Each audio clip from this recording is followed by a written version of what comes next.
there is other students bye-bye. This is a new one. Only pinakabagos bye-bye, and this will be the first in the region also. No.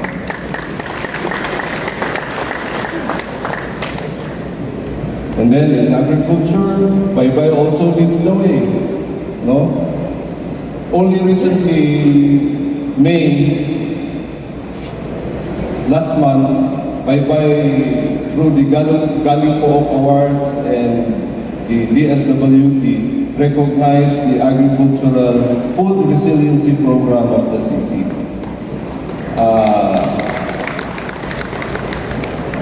Na-recognize. There were 20 finalists sa Tibok, Pilipinas. They chose 10 na mahimong top awards. So among the 10, Bye-bye was the most, ako na nag-isulti kay Dito Mangko, most recognized sa uban local governments. Governing awards body kay comprehensive kuno ang atong food resiliency program. Wala lang mag-focus sa sector, across all sectors. And nakita ang results because bye-bye 6 years ago, 5 years ago, was dependent on farm produce from other provinces, from Cebu, from Manila. Gikan dito ang atong mga gikaon. But now, bye-bye, supplies, farm produce, especially vegetables to major cities in the region, Tacloban, Ormo, Maasin. Bye-bye na ang nag-supply ani. Dagang paganiwa kay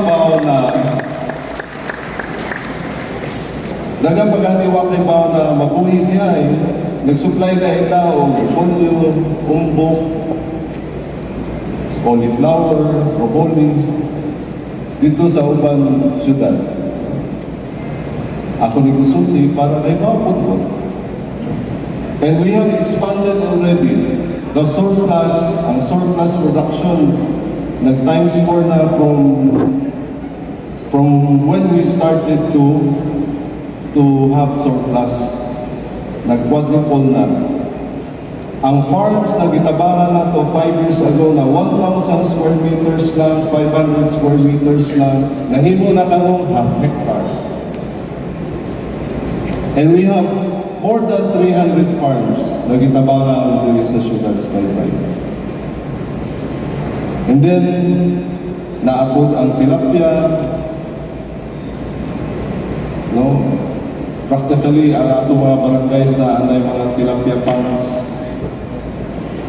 more than 300 na ponds gihapon ang ato mga barangay, no? Musupply na diha sa atong Changi. So, the food resiliency program of the city had worked for us.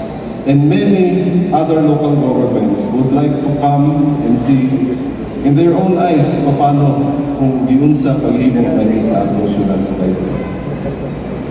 And then we have the environment. Bisag sa tanan natong kalihukan diri sa atong syudad sa Bye-bye, even though we have infrastructures being built sa mga barangays diri sa atong poblasyon, we have not lost our duty and obligation to protect the environment. Kung manotice ninyo,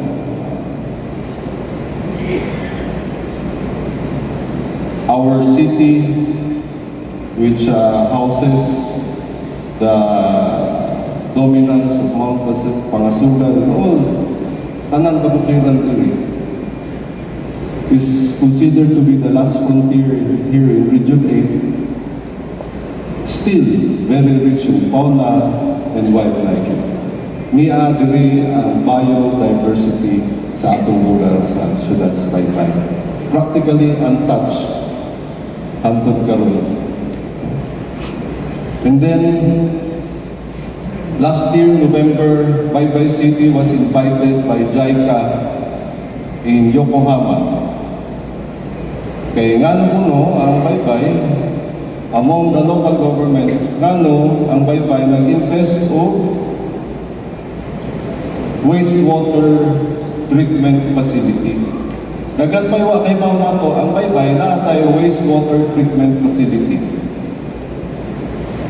Katunga sa atong poblasyon ang hugaw na water kanang ginamit dili na ilabay sa atong dagat.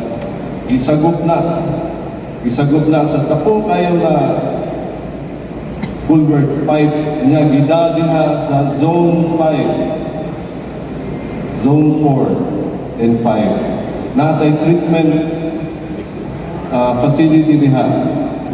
I-filter na walay chemical gigamit. Naalam tayo mga microorganism, mawa ang baho, usa nato release ang tubig dito sa dagat. Mo na inyong suta na ang baybay, bisag dense ang population, dili baho ang ato dagat. Na-notice ba na ninyo? Bisag na atong Changi diha, bisag maawa mo sa Porto, bisag mo maglakaw mo sa atong Boulevard, wa mo yung mapahuan. Ang inyong masimhot, presko na hangin, o ang dagat ang inyong and that was recognized by JICA. And then maybe they would come and visit kay ako mag-iinga na katunga pa man namo na katunga pa man din na humana to na kung may katunga na kinala to retreat. So and then we have the infrastructure sa atong syudad, o ba ng public works, ang atong city engineering, ang atong city planning, all infrastructure should be people-friendly. People-friendly. No, dili lang puro pagsada, dili lang puro kinanglan, areanin. Kini na infrastructure para sa katawhan. Ato sports complex would be open tomorrow. Ugma, April na. Kaya giblisingan naman. Para sa katawan. Ang atong mga plaza. Daghan. Ay plaza dito sa Tubangan, ay plaza dito sa Boardwalk, ay plaza sa may simbahan, Palakdan na yun. Ay plaza sa Karidad. Last year, December 8, we inaugurated the plaza in Barangay Punta. And hopefully, this is a challenge to Barangay Plaridel and Barangay Masco. Mangita na ng yuta para mahimuan natong plaza kung natapok diha sa inyong lugar. O diripod sa Makinhas area, upang Zamboanga. Napa may time.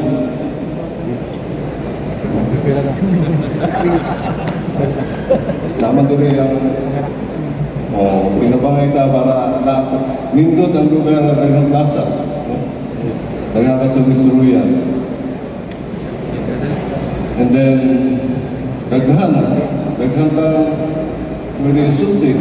Nakalimot ako suban, pero ang atong focus karon is about family and it's about education. Only recently, nag-meeting me sa atong educators, ang atong education supervisors, and Baybay has I have already instructed the accounting to release 10 million, 8.5 million to buy books, 1.5 million to give honorariums to our Sangguniang Kabataan who will be participating in tutoring. The aim is to increase the literacy of our students and to increase the numeracy of our students. Kaya ba naman mo na hindi maayo ang rating national. Ako, gilang sila na ibalik na ito sa tradisyonal. Kay kami sa una na tradisyonal na ang paagi sa pagdoon. Magbasa ng libro, ipadang libro, inyutunan sa balay, inigtungan dito, tawagon ka. na sit work, na homework, nawa naman na ron. Wala gagawin bro. Kung why di po, di natin gumubasa. That's why the city is investing. Itanay mo ulit doon bro, pahala na lang ang panahon. Basta manigubo na doon sa ato, na ato mga kabataan kantigo. Kaya gingo na nila paayos na, mabunsa man ta. Mga matiguang matatanan. Kaya sumusunod, dapat kantigo yun. And the family, wherever I go, isagasa ko mato, makampanya ko. Para sa pamilya, masig na pa iwa makadungog sa akong mga hangyo. Akong hangyo, simple lang, ang kada ahensya na to, maghimo na o mga family day. Kaya ang city government would be more than willing to help. No? Tingali, libre pa ang mga venue o mga family days. Naghimo ng family day ang city government. No? Kanya, diha pa ito sa family day po. Ang DepEd, naghimo po o family-oriented na sports activity. No? Apil ang mga anak, apil ang mga bata o asawa sa mga maestra. That was last week magyari. No? So, I encourage tanan po maghimo o kalihukan sa inyong mga sakop sa opisina na i-apil ang mga anak, i-apil yun ang mga spouse. Family day. And then wherever I go, I always campaign na mga ginikanan, you reacquire your authority over the family, over your children, over all members of your household. Kita mga ginikanan, tungod nihalis panahon, sahay, ato na tugot na lang. Sahay mga ang mga bata mo yung na sa una na ginatay, sa una na nay, pero lahit na. Kaya musugot na lang punta. Dili. Kinanglan na tay gahom so sa atong panimalay. Ako sila gihamyo, simple lang, no? Without really encroaching to the lives. Ako lang yun na ang nanay at tatay paniguroon na ang tanang membro sa pamilya, sa ilang household na namoy yung diha. Igsuon ba, anak ba, ginikanan ba ako na diha, kinanglan pamagaw magdungan. Kinanglan panihapon magdungan, magistoryahay. Bahala na kung wa ka magkagusto sa imong kauban, basta kinanglan na mo. Kabadyaw. Kanya, we just hope for the best. Sa matong mic tali to speaker. Ibang matao sa trabaho ang Ginoo. Mangita po yan ng paagi kung tuyoon. Ay importante, kita po, ato pangita ang paagi na naata, tanan. Daga mo kung kita po karon. Daga kita po na wa pa gani kasugat o tinungod na problema. Ilan na bukaon ang ilang pauganiwang kinabuhi. Daghan. Nadungog na ninyo, mabasahan na ninyo. Mahagbong lang sa thesis. Buwagan lang sa uyab. Jesus. Lagami po ba? Ang iyo na mabuwagan sa uyab. Di ba? Di man na tinungod na mga problema. Kanya, maakaw nila magbuhat. So, naanay mga signs, kinarlan, kaibaw na taana. Kaya mga anak na pirmilakaw, Dito na. kita mga ginikanan na matungta, niya wala kaibaw ang itong mga anak, wala dahil diha, nakaw. Bunga na daw. Masabtan na wala kung madisgrasya. Balik sa Diha na naman yung masabtan, kung madisgrasya. Kung di madisgrasya, magpadayo na. So, the parents must be aware. And wherever I go, I always campaign to attend mass. Ambot nakadungog galing man pare. Ako kampanya mo ko bisag matubog baryo. Namutambong yung tao misa. Dato na ito ato mga anak kay usa may inaanga Anong ulikay mo yung ka na puro man kaayuhan, puro man maayo ang naaso simbahan na ito bro. Kaya usahay, ang ginikanan na may mga tagpaangin ang ulikay. Di na lang kung istorya na, pero tinuod ba yan na? So, kung sa ba may paabuto sa anong syudad sa baybay, gagahan, mga ambisyon na punta. Mga ambisyon na punta, o sa una kay inom ako na, puro mo na ambisyon. Tinuod, pero hindi ka mo ambisyon, di ba mahimo?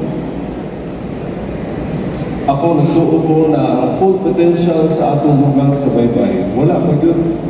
Naapalangkas mga 15-20%.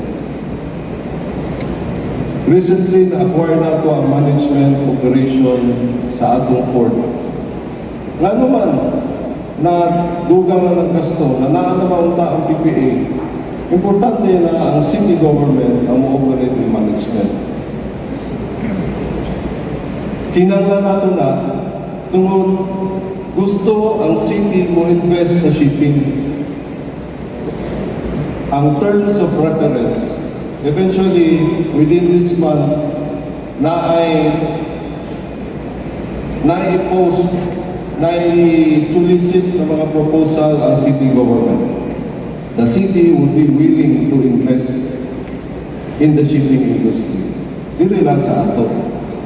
Fast track, fast road. Baybay is capable. Kaya.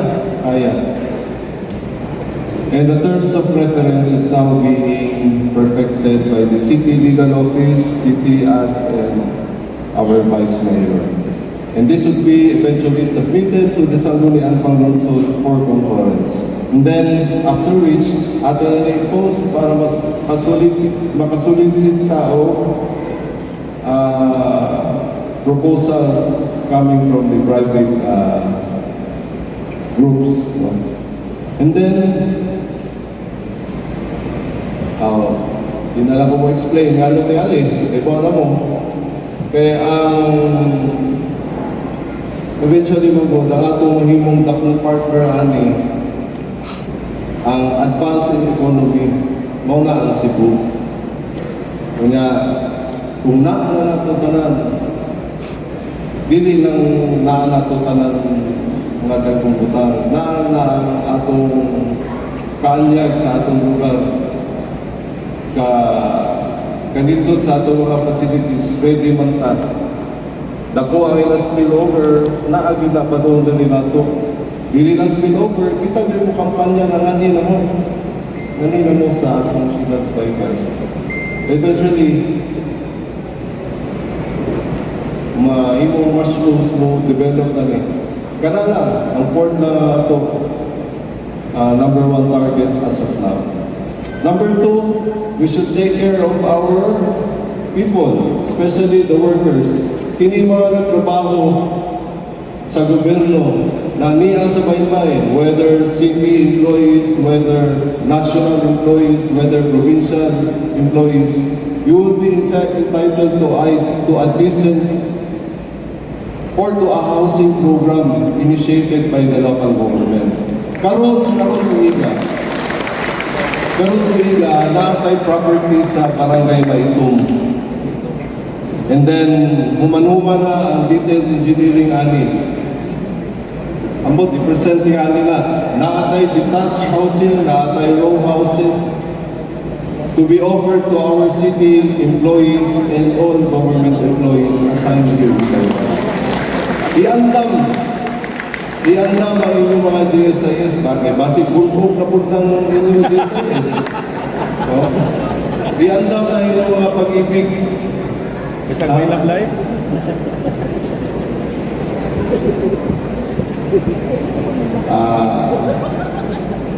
Ito, kini siya to be implemented this year. Sa makauna lang. And then, after this one, naako tayo second housing. Likod aning atong convention center, natay gitrabaho diha na second diversion road. ambot ko nakanotice mo, nakalapas na siya sa gakat. Magsugat mo na, gikan dito with a vista. Kanya, magsugat na siya diha, nanas gakat. Eventually, mahuman na punta. Punta na sa public works ko. Ano, gamay na pag-up. No? Yan na po yung housing diha. Again, this will be a PPP, Public-Private Partnership. Ang terms of reference ali, underway na po. Gitrabaho na po. Housing program diri sa Barangay Gagat. Priority na to ang government employees gihapon. Kamo. Iandam lang yun na. Iandam lang yun na ang inyong sa makauna gihapon niya. Daghan pa, no? Di na ko yung tulad nga nila. Bitaw,